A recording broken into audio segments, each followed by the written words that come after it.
Hi there, welcome back to Roby Gardens. I'm stood in front of a rather ginormous pampas grass. Now this is an evergreen grass, and there are two types of grasses, evergreen grasses and deciduous grasses. These are the more ornamental grasses that we might see in our gardens. Things like pampas grass particularly get rather enormous, so it's a good idea to cut them back. Now, although we cut back pampas grasses, it's important to consider that there are different types of grasses. So with the evergreen grasses, of which pampas grass is one, we can do two things. We can comb out the dead foliage, so always wear gloves by the way, because the foliage can be really sharp, so when you're doing this, wear gloves. With evergreen grasses, the new foliage, which you can see here emerging, will coincide with the dying foliage from last year, which is yellowing, and as you can see, this just pulls out.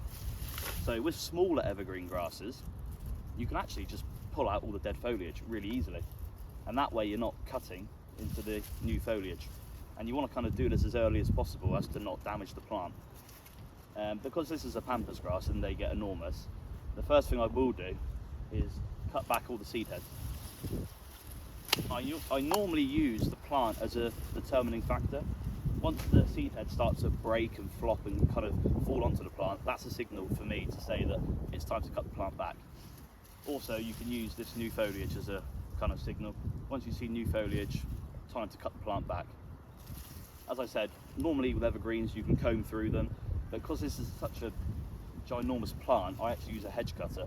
Pampas grasses actually really benefit from being cut really hard back down, so I can actually cut this basically to the ground if possible. So I always use a hedge cutter because it's just much easier, and so I would normally cut all the seed heads off, but for the case of this example, I'll just do this little section here. So seed heads off, I then use the hedge cutter and just plane back the foliage.